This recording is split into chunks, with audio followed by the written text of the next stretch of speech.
Pain is a lonesome place. I don't have to tell you, do I? It'll drop a rock in your stomach right through your pounding heart. And when your knees are so weak, you hit the ground and you finally realize you don't got this. Well, now you might just make it. You see, the tallest tree may not weather the storm, but its roots do. So dig in, stand up, and let the wind blow. Because there's hope.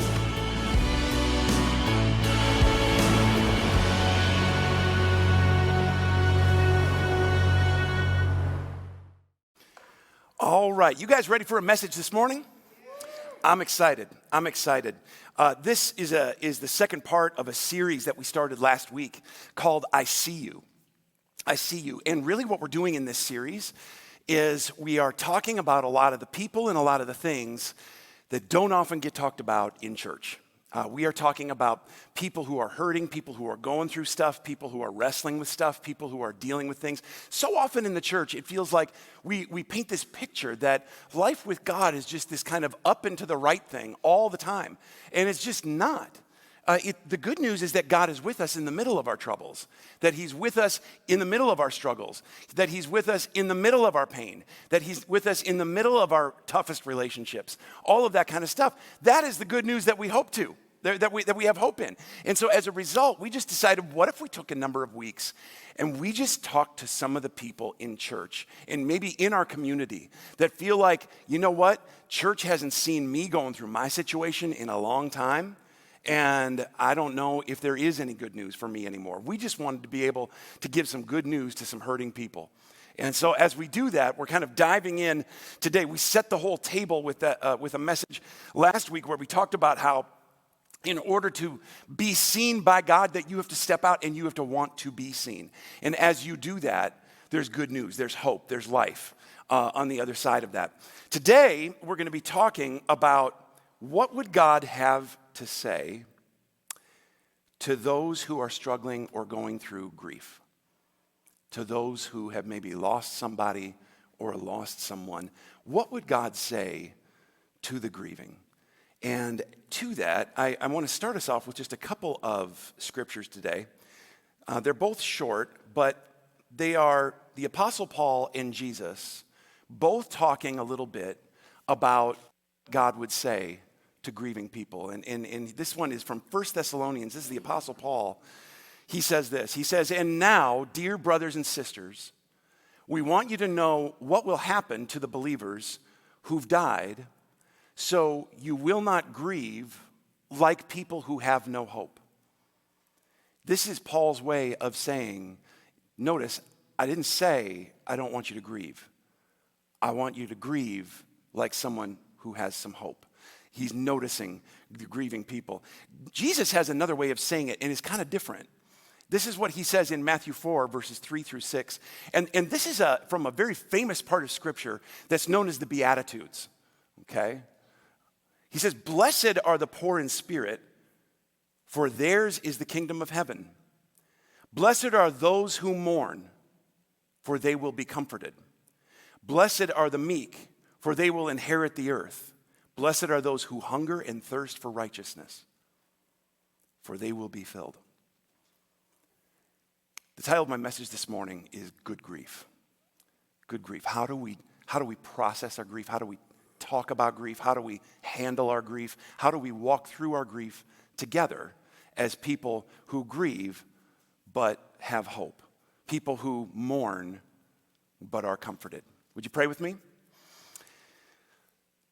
Jesus, in these moments we have together in your word, I pray that you would speak through your scriptures, that you would make them come alive in our hearts, in our minds, and God, just bring us back to the reality that you are with us in the middle of our stuff, that you're not waiting for us to get cleaned up before you came to us, that you're with us in the middle of our mourning, in the middle of our grief, in the middle of our sorrow. As we walk through this today, would you just speak to us in a loud and powerful voice? We pray these things in your name. Amen. Amen. I'm going to be brutally honest with you guys about something this morning. And I'm going to let you in on a little ongoing conversation that I have with God, especially this time of year.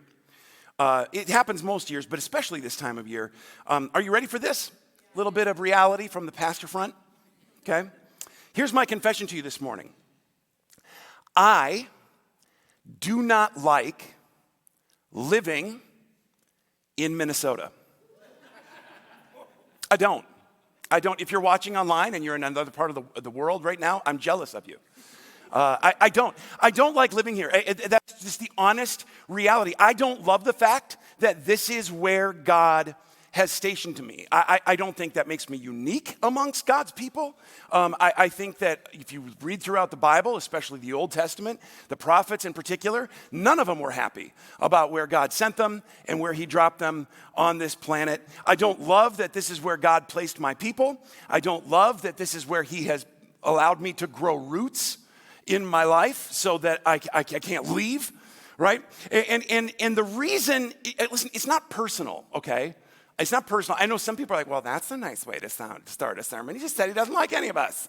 He doesn't like it. It's not personal. It's not related to you, okay? It's not. And you know why I know that that's what you're thinking and maybe whispering to each other? Because this is Minnesota, where passive aggressiveness and talking behind your back is called Minnesota nice, okay? It just is. But it's not personal. Here's the thing. I don't suffer Minnesota winters very well at all. I just don't.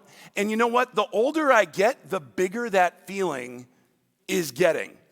These days, I feel like it takes less and less to get me to a point where I'm cold to the point of shivering. I am less and less patient with this season, with everything freezing up and getting dark on us all the time and all of that kind of stuff. Guys, it's going to be like our first big snowstorm was in November. It's going to be like 6 months before. That's a long winter. That's half the year, man. That's a long time, okay? My whole thing is I just don't want to live somewhere where the air is trying to kill me, okay? I need that air. It's necessary for me to live. I don't want to feel like it's trying to kill me when it's 25 below zero and the wind chill is negative 40 and it snows like 12 feet a year. Like, this is insane. I don't know who the idiot was that arrived in Minnesota and was like, you know what, in January, this place is going to be beautiful. No, the word you're looking for is uninhabitable, okay? Doesn't support human life. That's the word that you're looking for. Minnesota winters are just kind of a brutal thing, and there's 1,000 reasons for that. One of them was on display for me earlier this week when I was trying to commute from Shoreview to where I work in Anoka Wednesday morning in the middle of an ice storm. Anybody have to drive in that ice storm this week? That was fun, wasn't it? That's just a video game. I don't know what that is. That's crazy. For those of you who don't know, I teach 7th grade English when I'm not here preaching. And on Wednesday morning, we had a staff meeting at our school, which means we have to get there a little bit early and a little bit more than usual. Well, why did the staff meeting not get canceled in the middle of an ice storm? Because this is Minne-freaking-soda, okay? That's why. We view the ability to make life happen on mornings like this as a sign of our toughness. We do. Okay, Bud Grant, the whole thing. I'm wearing t-shirt and 20 below. We've got the whole deal going on here. We think there's something holy about this or something pure about this. Personally, I think it's a sign of low intelligence. It's just reality. Okay, that's why the meeting didn't get canceled. I left my house extra early that morning, knowing that we had this staff meeting and that the ice was going to be an issue. And I was going to be that guy who arrived at the meeting in the storm extra early with a Starbucks in his hand as all the other weary travelers are walking through. You know what I mean? Like that's what I was going to do. That was my whole vision of myself. But the roads were so bad and I had to drive so slow to get there that what's normally a 25-minute commute, it took me nearly 45, 50 minutes to get into school. There was no time to stop for coffee. I was driving between 30 and 40 miles an hour the whole way. So even though I left way early, I ended up being way late for the meeting. And along the way, Highway 10 was like I was driving along, it's like driving through a car graveyard. okay? Everywhere you go, there is cars off the side of the road. People spun out, people facing the wrong way, people in the median, people half in the median, on both sides of the road. Doesn't matter where they are. People who were like blowing right by me, going twice my speed. Like I'm driving, they're gone. And instantly I'm thinking in my head like, yep, see you in 5 minutes when you go off the road. And I'm passing you, right? See you in the emergency room. That's the whole deal. 2 miles later, you would see them in the ditch, or they'd be riding the back of a salting truck, just getting pelted by the salt that's going on the road. And they're angry about it too. Like, can't this guy drive his salt truck any faster? We shouldn't even be living here. What are you talking about? Right? Listen, this is not the first time that ice has hit Minnesota. It's not. This shouldn't shock anyone. You would think we'd be a little smarter about how we drive in this stuff at this point. We really aren't. Even as slow as I was going, there's moments where I was looking at how things looked, and I was like, okay, it's looking all right out here, and I'd hit the gas to go a little faster. And you know that feeling when you see your RPMs on your engine go way up, but you're not moving? On the ice, because you've got no traction, and you're going nowhere. It was happening to me a lot. So I would just slow way back down and just take it slow, and I'll get there when I get there. You know what I mean? If I get there. That's more the point. But here's the thing, even as slow as I was going, I was coming off the exit, and I'm white knuckling it on the steering wheel, and I'm like pressing the brakes, and the truck is not stopping, and the car in front of me is getting closer and closer and closer. And at that point, you start talking in tongues to your car. You know what I mean? Like, come on, baby, slow down, I got it. Don't lose it on me. You can do this. This is a terrible feeling. You have to be so deliberate and so intentional in the way that you drive in snow and ice. It's a struggle just to feel the road underneath you sometimes. You have no feel for the road in Minnesota. And that's a part of what you have to learn when you're living here. Isn't that a fun thing? No, it's not. But here's the thing. If you refuse to learn this, and some people have to relearn it every year, if you refuse to learn it, where do you end up? You're going to end up in the ditch. You're going to end up in the emergency room. Can I tell you a secret about grief? We're talking this morning about what God would say to people who are experiencing grief. Walking through, having lost something or someone close to them. And guys, here's the thing. Here's what I've learned about grief in my own life. Grief is the emotional and spiritual equivalent of driving through an ice storm. Okay? Grief will make you feel disconnected from the road you are traveling. Okay? You'll feel completely fine 1 minute, and you'll be completely turned around, disoriented the next, fighting to stay on the road. Some people, despite every single warning everybody in their life tries to give them, they will drive it like 90 miles an hour. Grief? What grief? Right? And just blow by huge losses in their life. And they usually end up on the side of the road, sometimes hurting themselves in the process, other times hurting other people along the way. Other people think that they're moving through it, that we're trying hard here. We're getting to where we want to go. We're being real deliberate. All you're doing is spinning your wheels, and you're not really moving. And we get real upset at the people who are blowing by us as we're going down the road. Storms of grief will touch all of us at some point in our lives. It's just a fact of life in the place that we live, not just in Minnesota, but on planet Earth. This is just a fact of living here. We don't always like it. It's not always comfortable. It's not always easy to get through. And here's the thing, you don't have to like it. You don't have to love living in it, but we do have to learn how to deal with it, because there's no escaping it. And this morning, what I want to do is I just want to share with you 4 different things, just a few things that I've learned and that God has taught me about driving on the road of my life when grief has laid down a layer of ice on the road, because it's real tricky. And sometimes, if I can save anybody from spinning out a little bit, then I will consider it well worth it. And listen, along the way, I want to be real sensitive this morning to the fact that grief has touched all of us in different ways. And that it does touch all of us in different ways. When we dive into talking about something like grief, okay, I know that all of us are in different stages, and we're at different points along the road of our own lives where we're in different seasons with it. But I also know that the things that we're going to talk about today, they can stir up things in people as well. Just talking about grief can make people kind of go back and revisit some things, and some stuff can get stirred up and it can come up in people. Old grief can feel like new grief really, really fast. Did you know that that's one of grief's magical little powers that it has? That old grief can feel like new grief, that can feel like old grief and come back as new all over again. Okay, you can be going along the road 20 years down the road and you can remember something and instantly feel it. And it's not fun. So I just want to be real sensitive to that fact as we move through this morning. There's good news that God sees us in the storms of our grief, but that doesn't mean that what you're driving through this morning is easy, okay? And I just want to acknowledge that up front. So here's my promise to you. Here's my promise.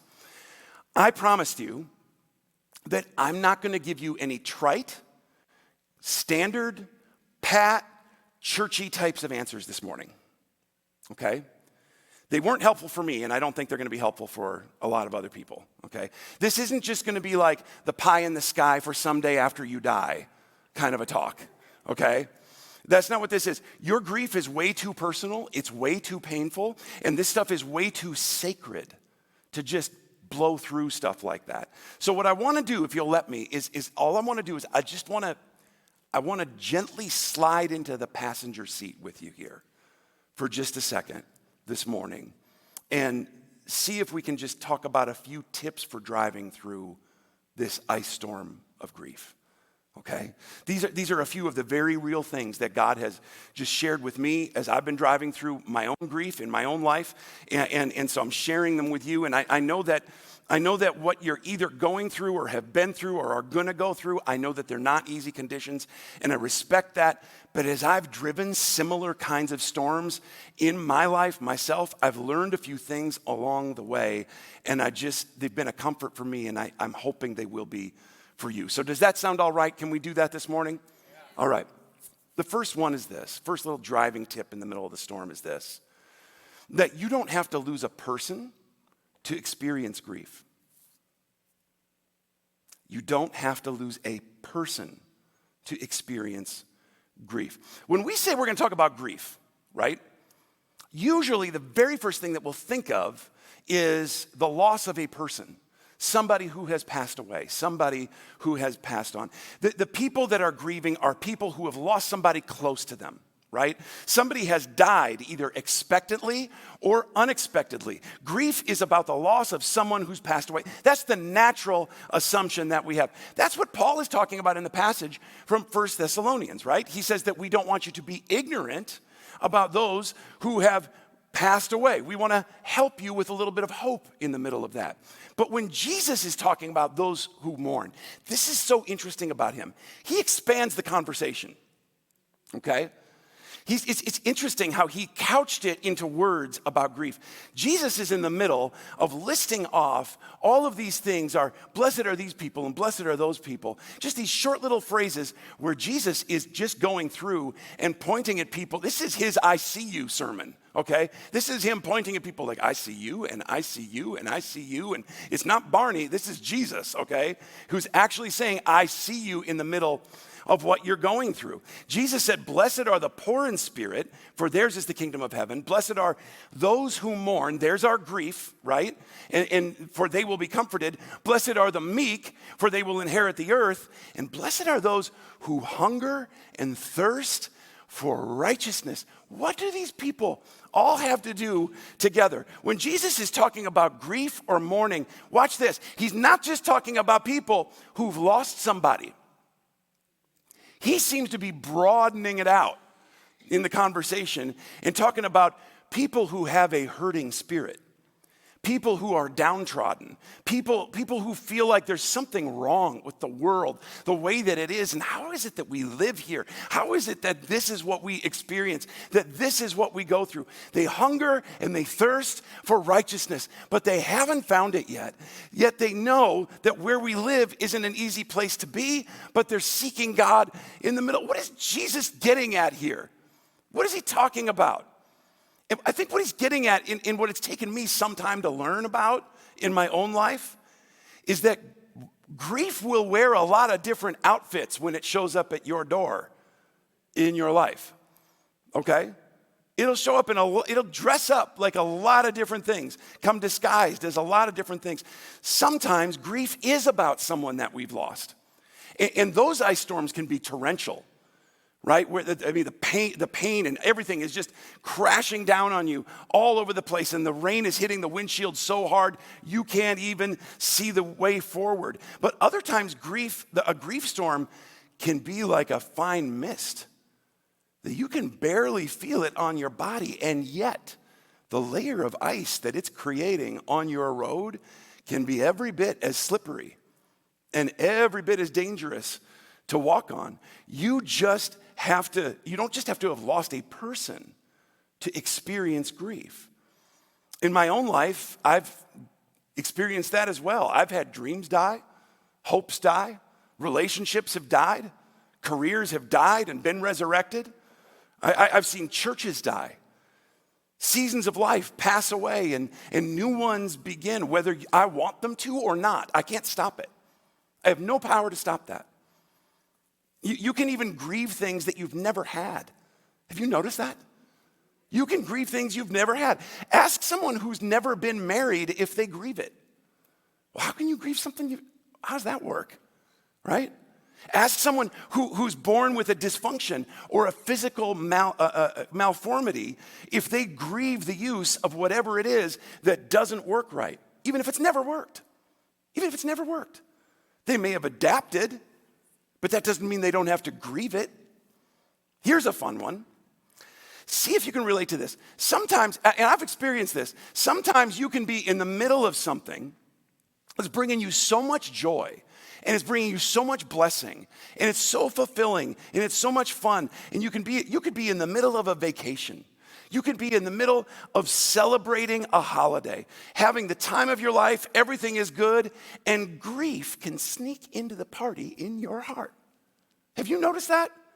You can grieve the fact that this time is passing, and I'm not going to get it back, and I can't stop it from sifting right through my fingers, and you're just desperately trying to hang on to it. Guys, this is why weddings are emotional, especially for parents, okay? This is why graduations are a big deal. This is why the birth of children is a really big deal. They're rites of passage.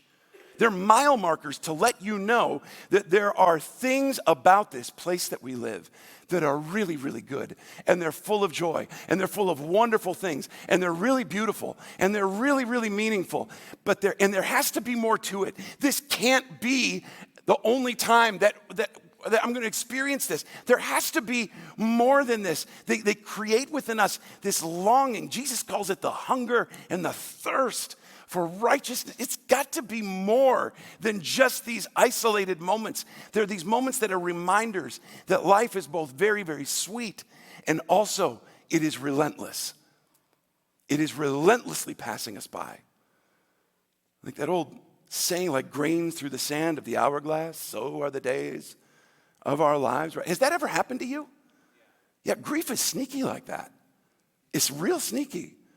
Grief takes a lot of different forms. And listen, as a result, it's a complex animal to deal with.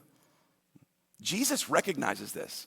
God recognizes this when he sees us. This is why it's such a big deal that Psalm 34:18 says that the Lord is close to the brokenhearted. He rescues those whose spirits are crushed. Grief isn't just about the loss of people. It'll show up at your doorstep in a lot of different forms. So if you've got grief about a family that you've never had, if you've got grief over a love you've never received, if you've got grief about a season of life that's transitioning from where you are today into something new and it's different and it's uncertain and you don't know about it and all that kind of stuff, this hope that they're talking about, that Jesus talks about, comfort and hope that Paul mentions, this applies to you too. But that means that processing that loss or that transition, what does that mean? It means it's not just a logical thing. Processing grief is not just an intellectual assent. Okay, I see, I'm grieving now. Okay, so I've got to just work the steps. I've just got to figure out what the next rational thing to do is. No, this is emotional work. This is spiritual work. This is an issue that needs to be wrestled with. In fact, the way I'd say it is this. Leads me to the second thing that I've had to learn about grief in my own life. A little driving tip for you. That learning to live well is learning to die well. And learning to die well means learning to grieve. I'm going to walk you through that again, okay? Learning to live well is learning to die well. And learning to die well means learning to grieve, a lifestyle of grief. I was 21 years old when my grandpa Jim passed away. He was really the first person that I was close to that had passed away. And I don't know, man, when that happened, something kind of snapped in me and it sent me into like an existential crisis like I've never been in my life. I was full of all kinds of anxiety. Our family has a lot of men in it. My grandpa Jim was the oldest in his generation of Hinrichs. He had 9 kids. 7 of them were boys. You thought your house was hectic, okay? 7 of them were boys. And my dad is the oldest of his generation of Hinrichs. Those 9 kids all got married. They started having babies. I have 783 cousins living all throughout the Twin Cities somewhere. I don't even know them anymore. They just say hi to me, and I'm like, hey, I remember you. You know, I'm the oldest of my own generation of Hinrichs. Of all those 783, I'm the oldest. But when Grandpa Jim died, for whatever reason, I just became very acutely aware of some stuff going on inside of me. It was this sense of kind of like moving up in the saddle. You know what I mean? It's just moving right up. The season of life changed. None of us wanted it to.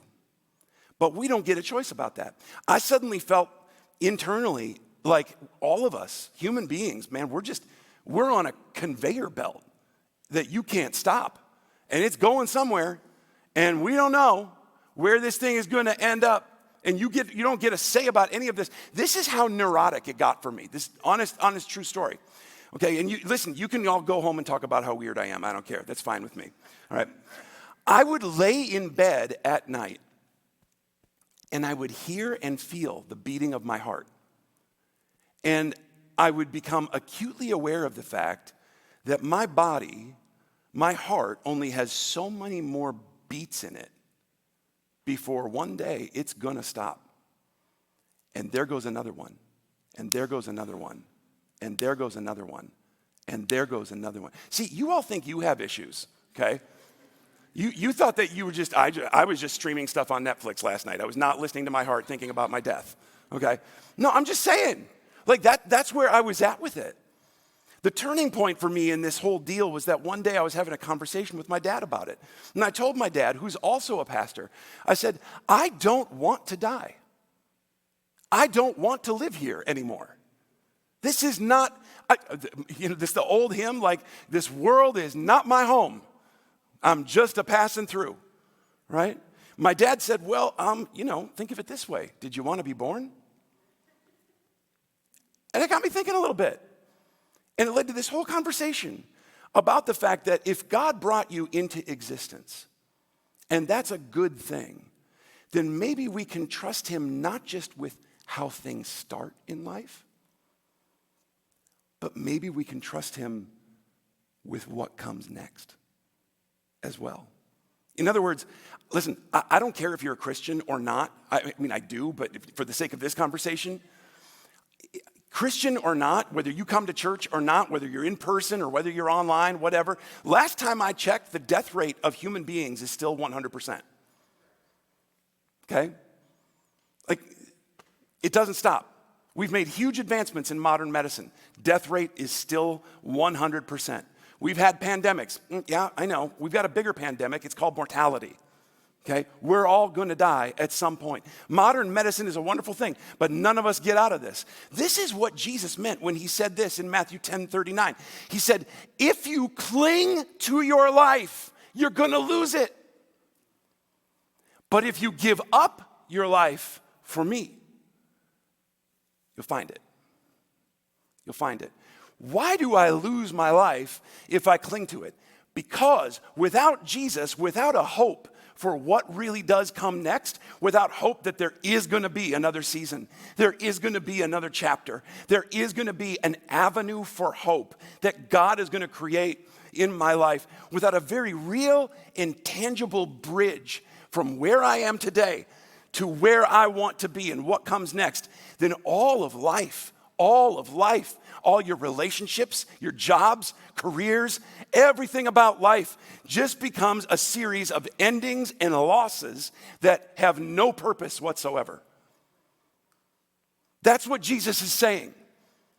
And I don't know about you, but I refuse to believe, you cannot convince me, that everything I've been through, every relationship I've had, every good thing I've known, all the beauty, all the joy, even all the pain, you can't convince me it was all for nothing. And we're just a bunch of random compilations of dust on a random blue and green marble spinning at a certain distance from the sun. I really believe there's got to be purpose in what we've experienced, intentionality. Jesus is saying that God not only gave us a bridge in him to what comes next, he gives us tastes of it in the here and now. But here's the thing.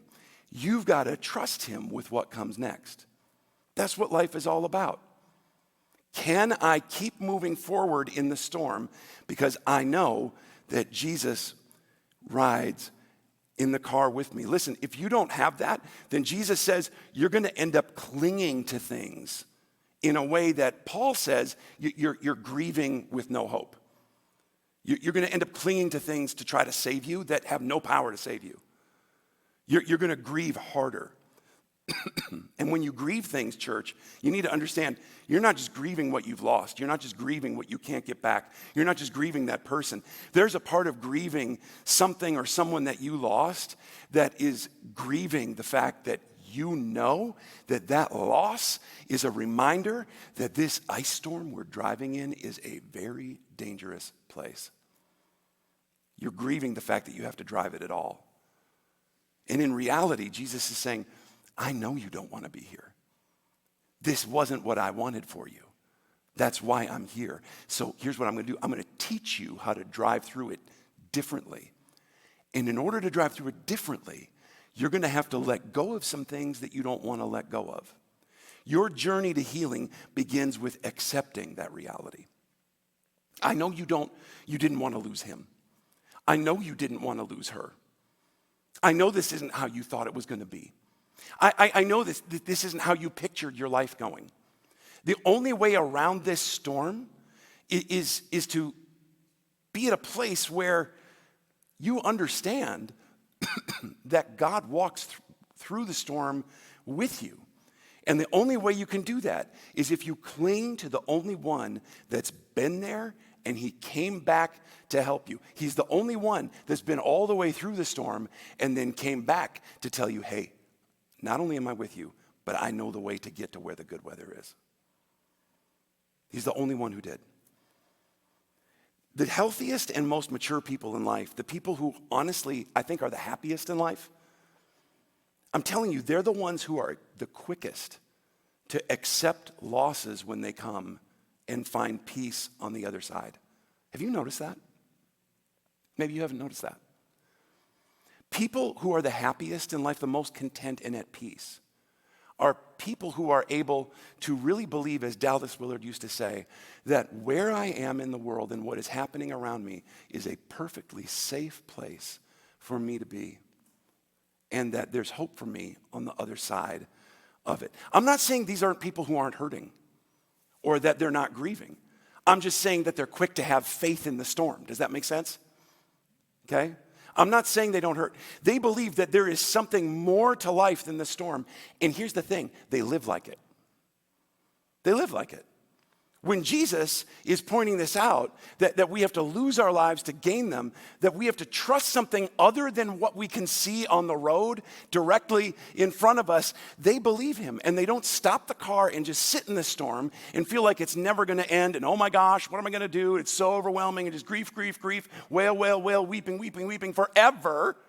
Okay, they don't do that. But they also don't start making things up about what's going on the road to try to bring themselves some comfort. Like Grandpa Jim just became my angel grandpa who watches over me in my life now, and he's my guardian angel, and he sits on my shoulder. He goes everywhere with me in my life because he has nothing better to do in heaven than to watch my life like a sad Netflix show of driving through the ice. It's about potential and what could happen. It's about the belief that things today aren't always going to be the way that they are. That's just the nature of hope.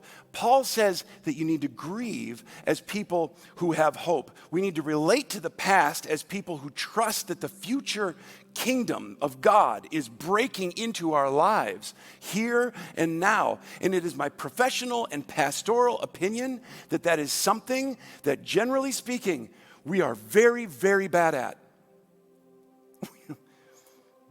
We just are. That's hard. How do you do that?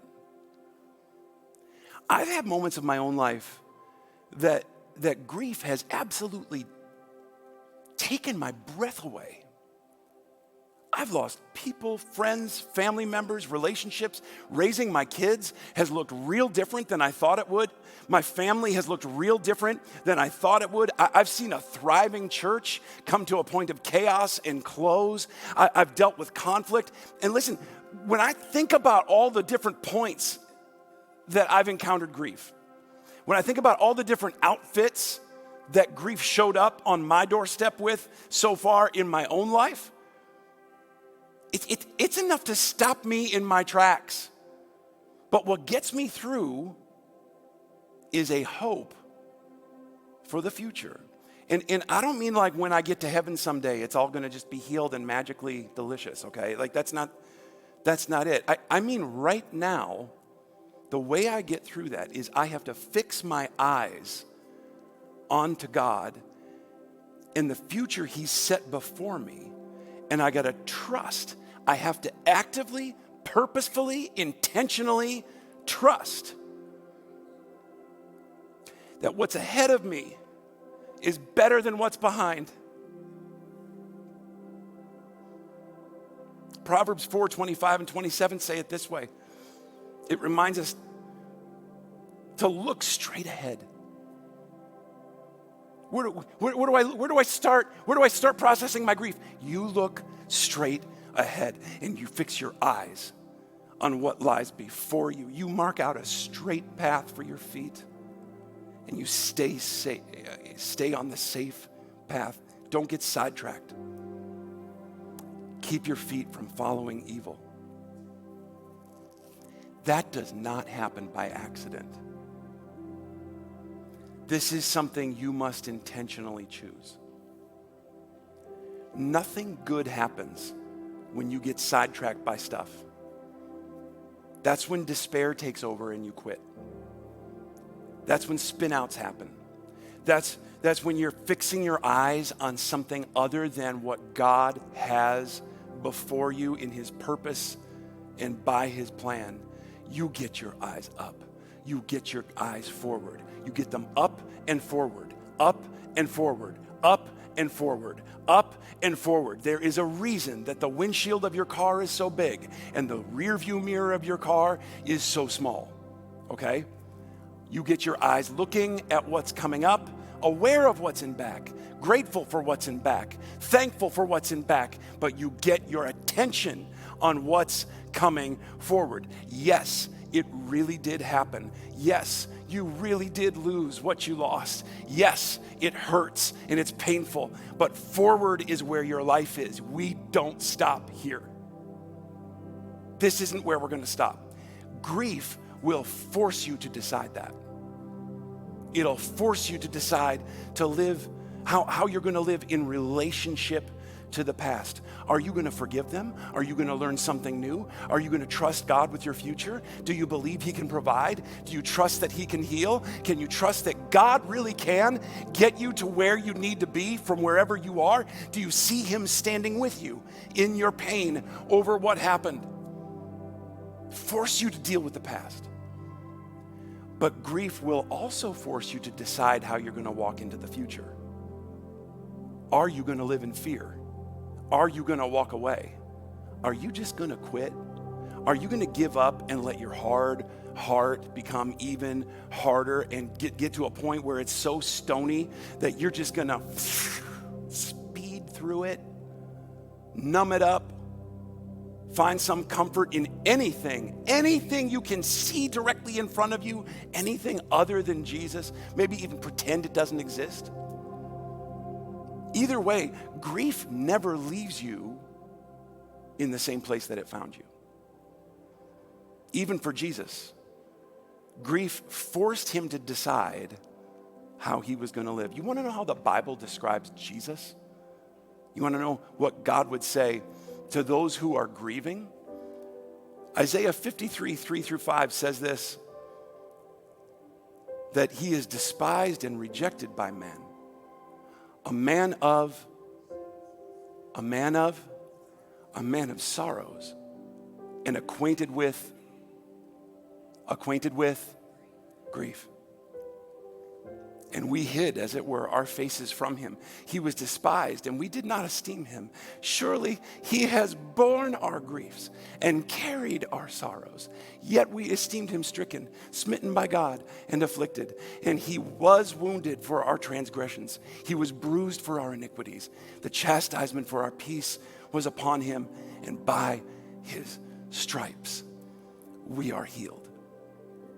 We're healed. It might shock you to know that the first heart to ever grieve in recorded history, recorded time, was God's. So much so that when death entered the picture, all the way back in the Garden of Eden, in order to give us a hope and a peace, his son became known as a man of sorrows who came to bring real hope to our real lives, in our real hurts, mourning and comfort, hope and grief. On this side of heaven, they always go together.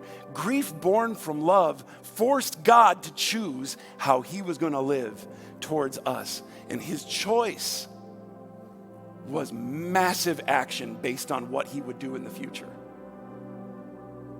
Jesus was heaven coming to us in the belief that what's past can be overcome and what's ahead is so much better.